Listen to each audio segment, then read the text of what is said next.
Yes. What did we learn about Abdul Bawazir? What did we learn about it? Yes, last time. We did Huh? What one? Give me one thing that we learned about. first we learned about Are you still talking, Khadim? Continue. What can help Abdullah? Yeah, let's raise some hands. What did we learn about Sarah? Very good. The increment and the decrement operator. Remember them? Remember the increment and decrement operators? These are very important operators. We use them a lot in Madawi in loops. We use them a lot in loops. We use them as standalone statements as well. طيب, what else did we learn about? What else, Razan? Very good. Numeric type conversion. طيب, who can tell us?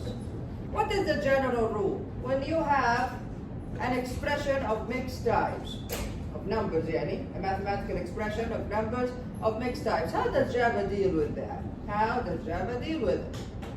How does Java? No, I'm not talking about the priority rules. I'm talking about the type. If you are adding مثلا n to by to double, بعدين كيف حتتصرف في Java? How is Java going to deal with this? Yes, sir. As double. Very well, very well. So basically what happens automatically is that casting happens automatically if you are what? If you are narrowing the type or widening it? Widening, yes. So if you are converting from a type with a smaller range to a type with a bigger range, no problem. No problem. Java does that for you. The issue is that if you try to assign, for example, a double to an int variable, what should happen in this case? If you try to assign a double value to an int variable, what will happen? Change your seat. Sit in the front. Quickly, quick. What will happen in that case? If you try to assign a double value to an int variable, what do you need to do? Yes, Liv. int what? طيب, this is the variable. انت الحين قاعدة تسوي لي variable. بعدين. Very good. So you need to cast it. You need to cast the value. Casting means you are changing the type of that value. Otherwise, the compiler is not going to accept it. And this was last time's lesson. طيب. Now look at this example here. Keeping 2 digits after the decimal point. Now, so far, we did not learn about formatting. Remember the F string from Python? We did not learn anything that is equivalent in Java. Now, what if I want to display a certain number with only 2 decimal places? So write a program that displays the sales tax with 2 digits after the decimal point. Like, now, we did not learn about formatting, however, we learned about casting. So we can use casting in our favor in this case. So I'm just going to go to NetBeans. I'm going to create a new class. The name is sales tax here.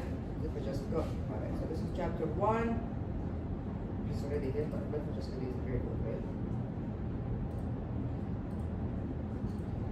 All right. So go back. So the name here is sales tax. Just going to copy it. I'm just going to create a new class. Again, when you create a class, you create a main class, which is not correct really. Only one class should have the main method. Again, we are doing this because we don't want to create a new project for every example. Otherwise, only one class should have the main method in a project. Only one. And we will see this inshallah with object-oriented design. Right. I'm just going to copy the code from the main method here. And why does scanner have a red line? Did I import it? I did not. So import java.util.scan. Right. How can I fix the indentation? Right click, format, label. Right, very good. Look at this now. So here we go. I created my scanner object as usual. I'm asking the user for something. Enter purchase amount. How much money did you pay? Here I want the user to tell me how much money they paid so that I can calculate the tax. So here we go. Double purchase amount. So my variable. What is the name of my variable here in this line? Purchase amount. What is the type of the variable? Double. Very good. And then I read from the user input the next double. Very good. Now, tax. Purchase amount times 0.06, meaning the tax percentage is what? What is tax percentage? 6%. 6%. Very good. طيب, look, good. Now here, when I'm printing it, again, the problem here is what? I want to print the amount of the tax with only 2 decimal places. Okay? Alright? Right. I'm going to add a print statement here so that to tell us what is, so to show us the long number before we can actually, before printing it with only 2 decimal places. So system to tell the print something like مثلا whatever, tax, something like this, whatever, and then plus the actual value of tax. Alright, and again, don't forget the semicolon. طيب, here we go. Okay? Right. Again, don't run the entire project from here, run the specific file. So run file, yeah. Enter purchase amount. Let's just say مثلا, this is the purchase. I'm going to have a long number, something like this. Okay? Alright? Type yeah. So I take this long number, I multiply it by 0.06. Look at the tax before this statement. So this is the actual number, right? The last statement printed it this way. How? Let's look at this. Sales tax is then, look what I did. Tax, the amount, this one, this is the amount, multiplied by 100. What happened here? The decimal point moved 2 places. Right? Correct? Type. So the decimal point moved 2 places. So the decimal point now is here. Here it is. Then I have casting. So end of this value, what would happen to the fraction part, to the decimal part? Removed, gone. So the fraction part from 0 till the end is gone. Right? Then now we have this entire number, this entire integer, which is 700,000, no, 7 million something. Alright, so this entire number, okay? We're not done yet. Go ahead and divide it by 100, and not 100 the end value, but 100 the double value. Because if you divide it, it's an integer, and then you divide it by 100 the end value, this becomes what type of division? Integer division. I don't want that. I want to get the decimal point to move it back 2 places. So divide it by 100 the double value. This will move the decimal place from here till here. And that's why we have this number.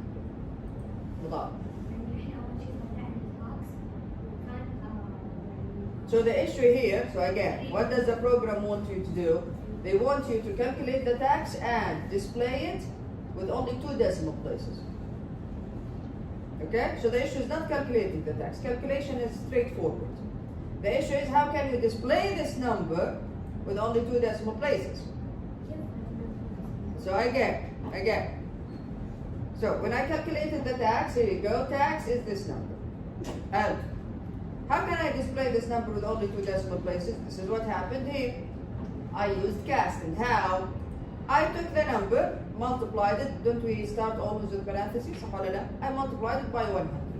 When you multiply this number by 100, what happens to the decimal point? Moves. How many places? 2 places. To which side? To the right side. So now the decimal point is here. Right now it's here after multiplying by 100.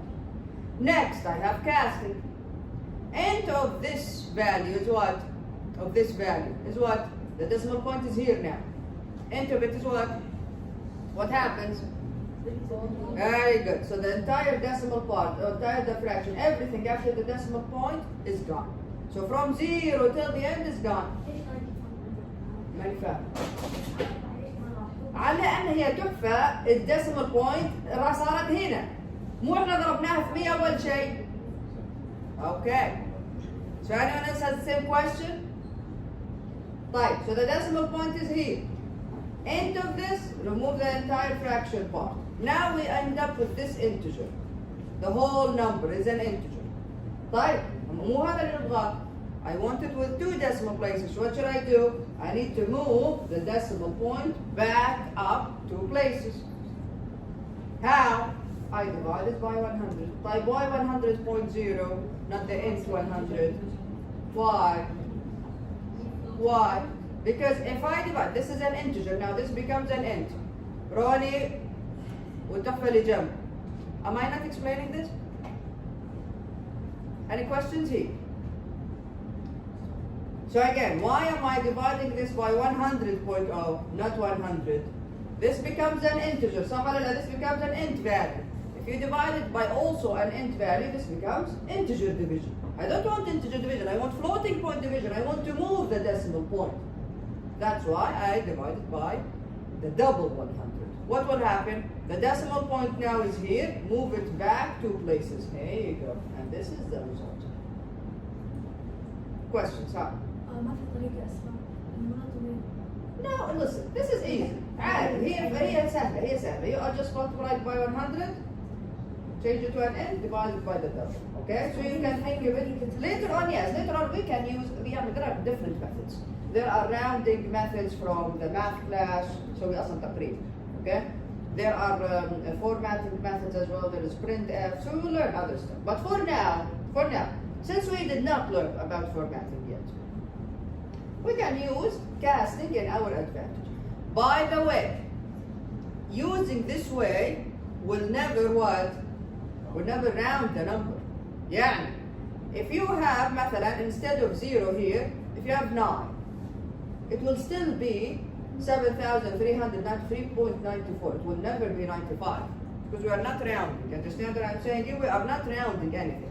We are just moving the decimal point. That's the only thing that we are doing. You understand, everyone? You had another question, Dan? Yeah. Converting it to an int is to get rid of the numbers after. There you go. There you go. Yes, me. ليش حطينا الانت؟ نعيد. Okay. I asked the user how much they paid. I calculated the tax. حلو؟ طلع لي الرقم هذا هو الرقم. أنا ما أبغاه كذا، أنا شو أبغاه؟ كيف أبغاه ياسمين؟ أبغى بس 2 decimal places. Very well. طيب how did I do this? How can I display this as a floating point number with only 2 decimal places? We did not learn about formatting. We did not learn about rounding from the math class. We did not learn. The only thing that we learned about is casting, changing the type of the value. طيب, how can I use that in my advantage? طيب, you take this value, you multiply it by 100. There you go. This is what happens here. طيب, when I take this value, multiply it by 100, what is the result? ها؟ وين الديسيمال بوينت حتصير موجودة؟ When you multiply a floating point number by 100, what happens to the decimal point? تختفي. كأنك أخذتي calculus 1 صح؟ أخذتي 2 ولا لسه؟ قال تاخذين؟ روحي قولي لي اسكتي لي. What happens to a floating point number when you multiply it by 10? What will happen to the decimal point? It moves 1 place. Type 100, 2 places. Type 1,000, 3 places. Type. So the decimal point now is here. صح? Imagine the decimal point is here. خلاص؟ حلو. يعني صار عندي رقم هذا من هنا إلى هنا وبعدين عندي decimal point وبعدين الباقي. Next, I have casting. شايفتها هذه؟ When I cast a floating point number to an int, what will happen to the decimal, to the fraction part? اللي بعد الفاصل ايش حيصير فيه؟ يختفي. Very good. So all of this now is gone. Now I end up with the integer, no decimal point. With the integer, all of these numbers. حلو. Now what? We're still one. أنا ايش أبغى؟ أنا أبغى الرقم منزلتين بعد الفاصل. Now what? Divided by 100.0. Why 100.0 not 100? Very good. Because we need the division to be floating point division, not integer division. Integer division ما استفدنا. division هيطلع لي بس الرقم الصحيح، أنا ما أبغى رقم صحيح. Alright, so floating point division. When you يلا العكس الحين، نفس الشيء اللي قبل شوي قلت لك إياه بس العكس. So في الضرب أحرك يمين، في القسمة أحرك يسار. أنا صار أدرس math. أحرك يسار. So here we go. Floating point is here, صح؟ صح؟ The decimal point. Now divide by 100, it moves 2 places. عشان كذا طلع الرقم. الحمد لله. Any other questions? You have 1 minute, ها؟ تحفة اللي طلع. Any other questions? Very well. Now you will see this approach or this method in a lot of examples. The book will always use this method in different examples before teaching us basically how to actually format a number. طيب, let's go back here. Look at this. This is interesting, and it's actually one of the characteristics of augmented assignment, of the augmented assignment operators. Now, in Java, if you need to do casting with an augmented assignment operator, Java does it for you. Java does it for you. What does this mean? Let's read through this and I'll show you an example. In Java, an augmented expression of the form x1 is a variable. OP is an operator. It can be plus, multiplication, subtraction, whatever. Assignment operator, x2 is another variable. Is implemented as, this is how Java does it. x1, t as a casting of x1, the operator x2, where t is the type for x1. Java, if there is casting, explicit casting that needs to be done, Java does it for you only in this case, only with augmented assignment operator. Yani, look at this example. End. Sum, what is the type of sum here? End. Type 0. Now sum is initially 0. I can do this, no problem. Java will accept it. Sum plus assignment operator 4.5. What does this mean? Translated, sum. Yeah, assignment operator. So sum, assignment operator, sum again, صح ولا لا? Plus 4.5. طيب, how can I add 0 and 4.5 and then assign it to sum, which is an int, without casting? Minala, you are actually assigning a double value to an int. How will this work? It will work if it's an augmented assignment operator. If it's an augmented assignment operator, Java will do the casting for you. Yani, you don't have to say int. You don't have to do that. The Java does the casting. Again, casting means converting between the different types. So Java does that for you automatically with augmented assignment operator. Even if you are converting from a type with a bigger range to a type with a smaller range. Type. So this is, here we go. Sum plus assignment operator 4.5 is equivalent to what? Sum, assignment operator, and of sum plus 4.5. Okay? But let's, I'm just going to copy this very quickly. And I'm going to NetBeans. Okay, I don't want to create an entire class for this. I'm going to go back to the welcome class. Okay? Let's do this. Let me just very quickly. Here we go. And sum is 0. Okay? Sum plus assignment operator 4.5. Let's print sum. Okay? So system.out.println and then sum. What's going to be printed? What is the value of sum? 4.5, sum is an int. Again, Java does the casting for you. 4, excellent, 4. Look at this. What is right click? Run. There we go. 4. What happened? Again, sum is 0. Sum plus assignment operator 4.5 means sum, assignment operator, sum plus 4.5. 0 plus 4.5 is what? Assign it to an int. It becomes it. Like, in a regular situation, look, if I do this, again, this is equivalent. If I say sum, assignment operator, sum again, plus 4.5. What happened? It's incompatible types. You cannot do this. The compiler does not accept it. Does not accept it. Even though the meaning is exactly the same as this one.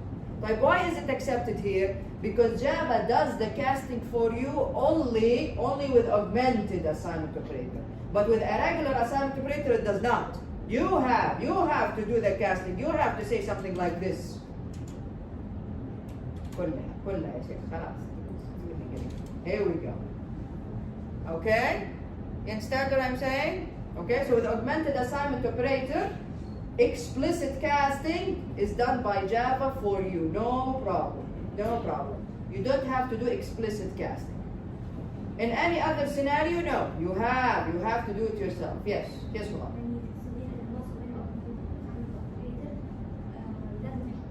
Yes, you need to cast it. You need to change the type to a suitable type. طبعا مو شرط دائما تكون انت يعني بغض النظر ايش الكونفرجن اللي صاير. مش A type مو A type. type يكون مناسب للفاريبل هذا. يعني انت صح هذا انت صح؟ انت ايش يستقبل؟ ايش ممكن تحطي في انت؟ بايت تحطي فيه بايت تحطي فيه شورت وتقدر تحطي فيه طبعا انت. ما تقدر تقولي دبل وتحطي بس نفس المشكله وهي هذه المشكله. هي هذه sum plus 4.5 دبل. كيف احط دبل في انت؟ دبل اكبر من انت كيف احطها؟ Augmented, yes, you don't need to. You don't need to do the explicit casting. So. In line 5 إذا switched int to float. Right. الإجابة حقت line 6 بتصير 4.5. Hey, بالضبط. Very good. There you go. There you go. Okay. Because if int is float or if sum is float or a double, it will accept 4.5. No issues. ما تقدر. Java ما تقدر. Java when you create a variable. احنا ليش ما احنا مذاكرين؟ When you create a variable in Java, can you just type the name without specifying the type? Cannot. The compiler will not. Look now. The compiler does not accept it. You cannot create a variable without specifying its type, without declaring it. Type. Questions? Questions? Yes, sir. If sum was 5, you could answer 9 with a 9.5. The next sum. Sum is 5? If it was 5. Okay, 5. 5 plus 4.5? 9.5. Cast it to int? 9. 9. So if خلينا نشيل هذه خلينا نخليها كذا. Right, run. There you go. Right? Casting from a real number to an integer always removes the decimal part or the fraction part. Any other questions? Very good.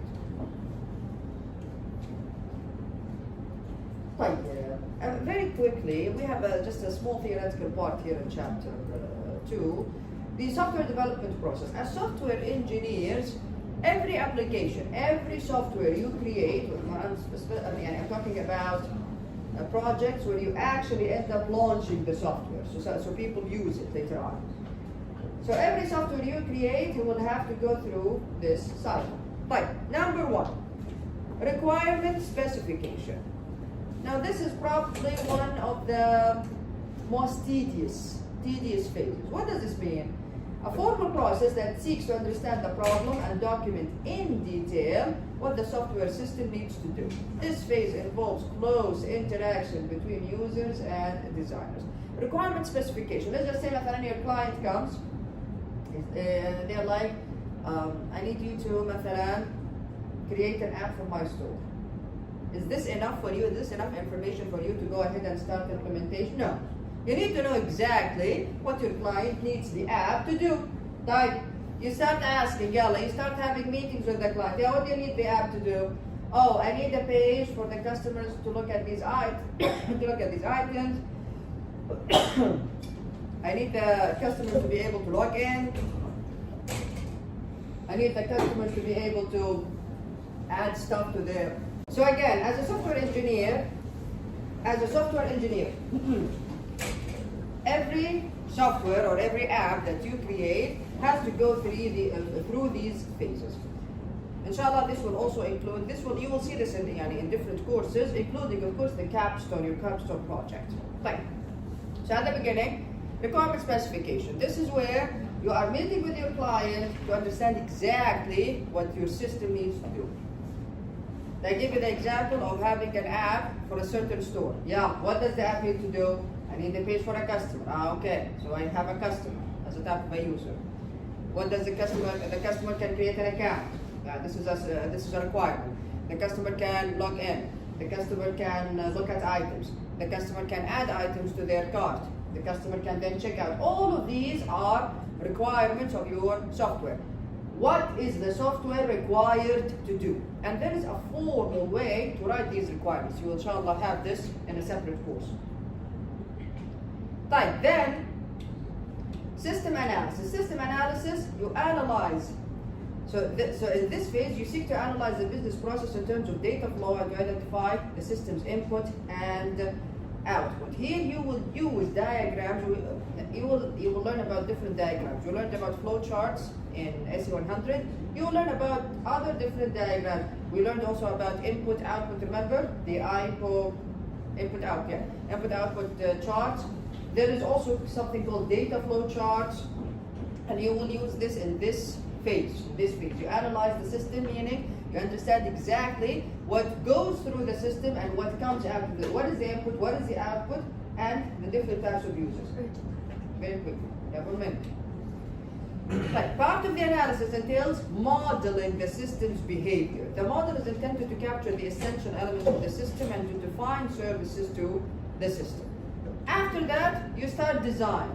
So system design, the process of designing the system's components. This is where we use flowcharts, pseudocode. Remember pseudocode?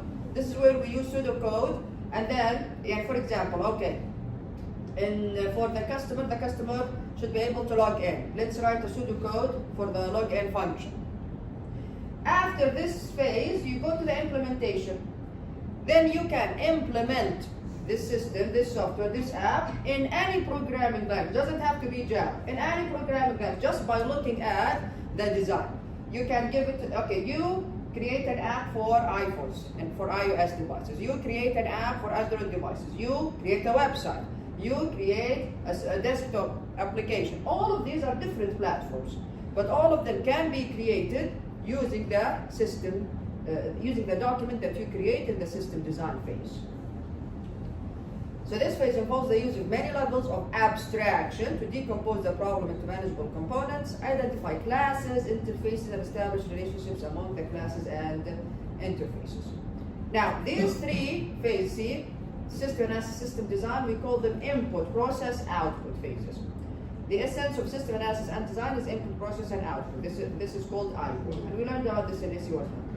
Then we get to the implementation. This is where the coding starts. The process of translating, remember when I told you, translating the system design into programs. Separate programs are written for each component and put to work together in the implementation phase. This phase requires the use of a programming language, of course, like Java. The implementation involves coding, testing, and debugging. You will learn about testing in a separate course as well. Then, testing. Now, usually, the team who implemented and designed the software is different from the team who does the testing. Why? Why do you think so? Excellent. They notice new stuff. Very well. When you as a software engineer, when you get too involved with the system, and especially with the coding, you know the coding.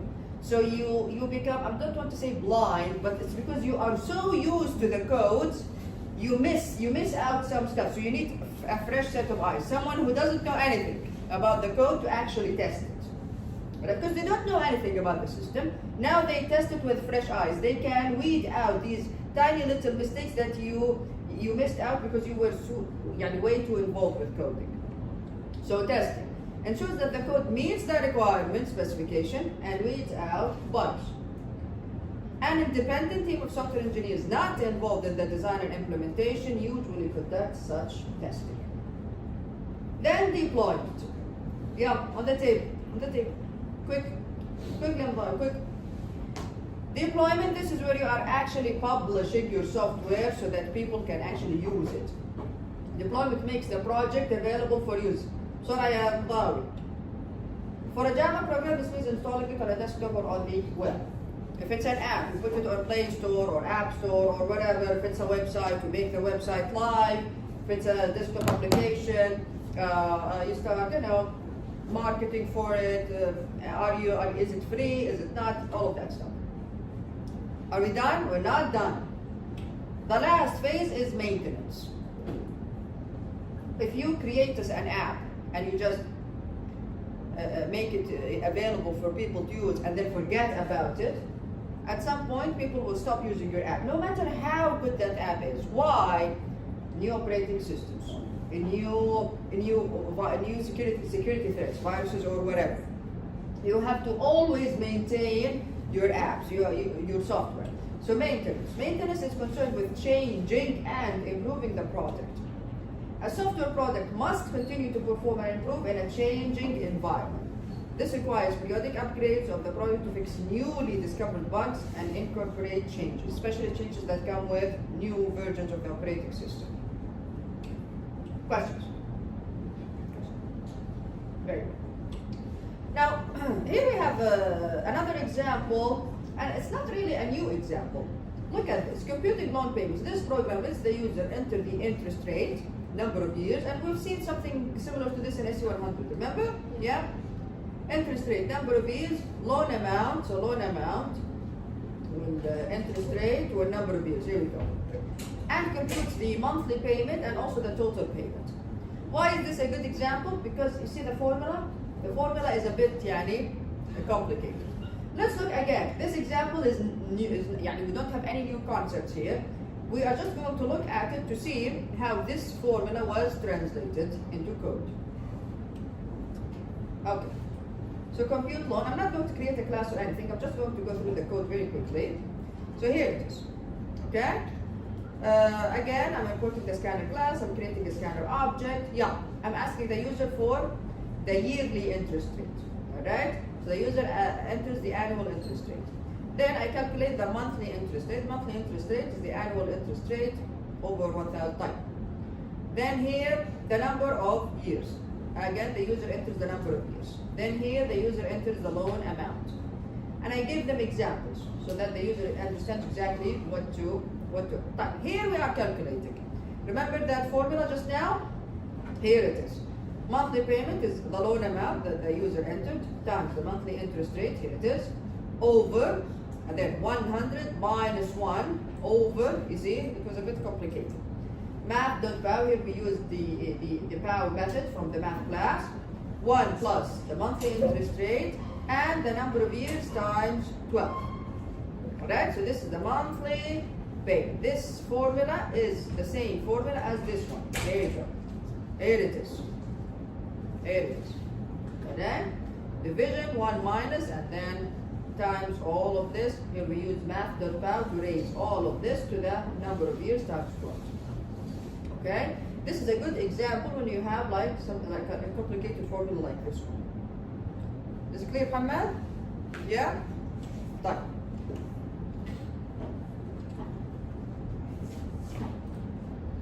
Then the total payment. What is the total payment? Well, the monthly payment times the number of years times 12. This is the total payment. And they finally display the results. How did they display the result? What did they use? How many places after the decimal point here? 2. You see? The same method. The same method. You multiply it by 100 and then divide by 100, the double method. The same goes for the total payment. Questions about this example? Make sure to study it to understand the formula, how we actually translate it from that formula to Java code.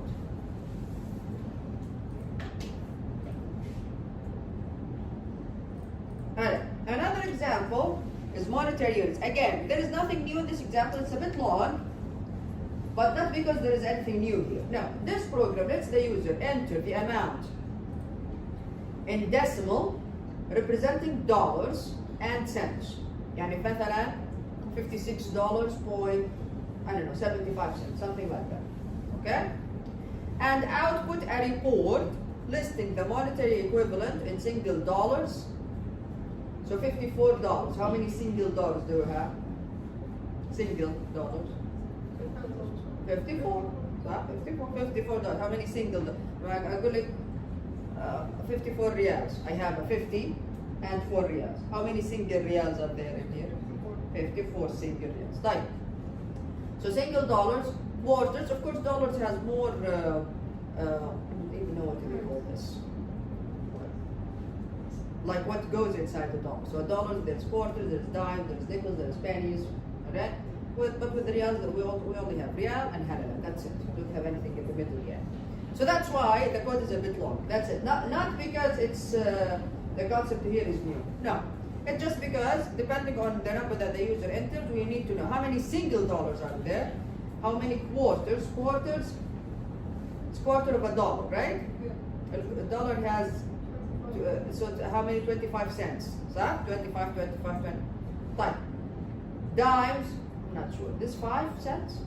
Nickels, 2 cents. I'm not sure. Pennies, a penny is 1 cent, right? With nickels 5 cents. With dimes 10. Makes sense. صح? Makes sense. صح? إذا هذه 1, هذه 5, 10, 25. And then the whole dollar. طيب. Your program should report the maximum number of dollars, the maximum number of quarters, and so on in this. Okay, so make sure to look at this. It's interesting, especially the way they calculate it. But again, the concept here is there is no new concept in this exam. Questions? Any questions? Fine. Alright, common errors and pitfalls. We will see this section reappearing in several chapters. Common errors, especially for people who are, still getting used to Java. May sit in the second row, just in front of my top. So common errors and pitfalls, especially for people who are using Java for the first time. Fine. Common error 1. Undeclared. Undeclared or uninitialized variables. Like this. Where is the error here? Who can tell us? Where is the error? Dan? No. Layla. Very good. See here, interest rate with a capital R, here interest rate with a small r. Now for the compiler doesn't know that you made a spelling mistake. The compiler looks at this and they're like, what is this? We did not declare this variable. Not only this, you did not declare it and you did not give it a value. So you did not declare it and you did not initialize it. We cannot do this. A variable should always be declared and initialized. Most of the time, this kind of error happens because of the spelling mistake. Okay? بس هيطلع لبنان تحت. Of course, اللاين ما راح يقبل اصلا، ما راح اسوي لك رايت. Yes, right. مش لازم تكون 45.0 Why? عشان دبل. ليش؟ من صغير الكبير ما عنده مشكلة جاب، مشكلته من الكبير للصغير. Right? Interest rate is 0.05. صح؟ Double. Times an int. This will become what? Double times int is what? Double. Here you go. So ما عندي مشاكل أنا من صغير الكبير ما عندي مشكلتي بالعكس. طيب, common error to integer overflow. Very good. Look at this. Remember the last value in the range for an integer? This is the last value and this is the maximum positive number an integer, an int, can hold. What happens if I add 1 to it and try to assign it to an int? What will happen? Yes? It's gonna be too long. Well, it will be accepted. Why? Because it will go to the other side. Yani if we remember when he kept the table. Here it is. So this is the table, right? So this is from this number to this number and house, right? If I add 1 to this one, I don't write the number, I'm not writing it myself. No, there is a calculation here. If I add 1 to it, so the result, what will happen? And then I try to add it to int, I try to assign it, to an int variable. What will happen? It will go to the other side of the range. Understand what I'm saying? It's like there is 2 sides to the range. Add 1, go back here. Because it's a cycle at the end of the day. Alright? Yeah. أنت بيعطيني If you actually write a long number. So if you write مثلا this number and instead of 7, 8. شوف your line. فيها the actual number. But if it's a calculation, if it's a calculation راح هذه يسموها هي خطأ. هي في النهاية خطأ. It's not correct. But what do we call this? Integer of it's a logical error, but we call it integer overflow. So back here, yeah. What would happen if we were to add 2 instead of 1? Exactly. It will go to the next number in the negative side. Understand what I'm saying? Sit down. Sit down. Alright, so if you added 1, if you added 1, it will go back to the range from the other side. So it will take this number. So if you added 2, what will happen? It will be, instead of 8, it will be 7. So minus 7. You get it? The next number. It will still stay in the same. That's why it's called integer overflow. I am overflowing the range, okay? And we have this issue not only in programming. We also have this issue in cybersecurity as well. Right. So this is a common error as well. So if you are using long numbers, big integers, make sure to use what instead of int, double or long. Very good. Very good. طيب هي بتصير بس مع الانت ولا معاهم كله. بس مثلا بس الانت فيه لها حل بس اللونج ما لها حل, right? Right? Because there is nothing bigger than long, right? In an integer, if it's an integer, we have classes in the library that inshallah we will learn about this. They are called big number class. We have the big number class from the Java library that can take any number, even if it's bigger than a long or bigger than a double. Right. Round off errors. We talked about this before. Again, you keep this in mind if you are working with very sensitive data. What is going to be printed here in this case? Is it going to be, this should be 0.5. Is it going to be 0.5? No, it's going to be 0.50, something like that. I don't even remember the number, okay? Here as well. This is not going to be 0.1. This is going to be 0.0999, something like that, okay? Again, why?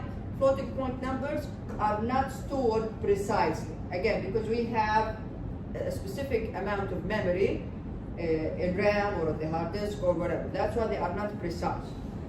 Unlike integers, we don't have this issue with integer numbers. Integers regardless of their type, of course. Type. What? How do we fix this? How do we fix this? Okay, there are multiple ways of doing this. It depends. You can, if you are if you are very concerned about how accurate, then don't even use primitive data types. All of the data types that we have seen are called primitive. Primitive, SSC, primitive. Short to byte to M to long to double to float, all of them are primitive. We have classes from the Java library that can accept any number. It doesn't matter how long they are. Okay? So you can create an object of a certain type and then you store that number in that object. That way you don't have to worry about their accuracy. And we will see these classes later on, inshallah. You can import the class and then you can use it in your code. They're called big number classes. Type. What about this one? Unintended integer division. I told you about this. You don't want it to be integer division, but it was a logical error, like this here. Int number 1 is 1, int number 2 is 2. Both are int values. You add them together. 2 plus 1 is what? Another int over 2. See here? 2 is an int as well. 3 over 2 in this case. What type of division is it? Integer division. It doesn't matter if you put it in a double. It does not matter. Here, 3 over 2 is integer division. What is the result? 1. Exactly 1. You put it in average. Average is double. It will become 1.0. That's it. Right. Look at so you have to make sure here. Here you go.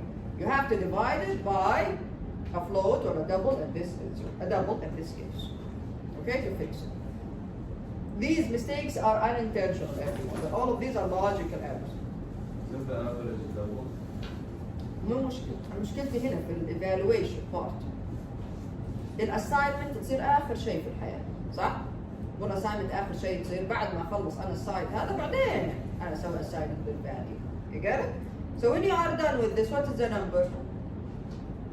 3 over 2. Okay, integer division, which is 1 ولا 1.5 1 so integer division حطها الحين في average كم حتصير 1.0 هي here no hey 1 plus 2 is 3 3 over 2.0 this is floating point division now this is 2.5 assign 1.5 sorry assign it to average 1.5 no problem so again integer division sometimes it gets tricky and always these errors are unintentional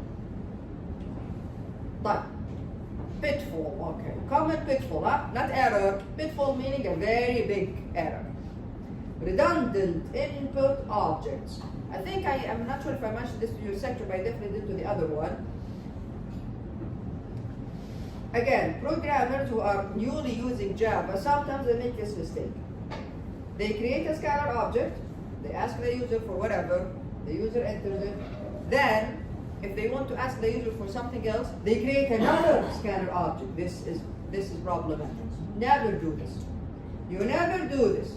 You only create one object and then you use it everywhere inside your code. Not inside your code, inside your method. Because you cannot use it in another method. That's another thing. Okay. So again, when you are reading input from the user, how many scanner objects do you create? Exactly one. Otherwise, you are actually wasting resources. You are wasting resources here. Type. Very well. Last one. Good. Questions about chapter 2? Questions about chapter 2? طيب يا حبيبي. طيب.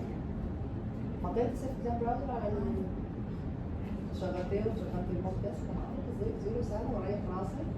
أنا إيش قلت أنا السمستر اللي قولوا سنة. طيب look now everyone since يعني بعد ما after the IT department implemented the using basically the authenticator we're done by the way we're done yeah. After implementing the authenticator and using it with Moodle now every time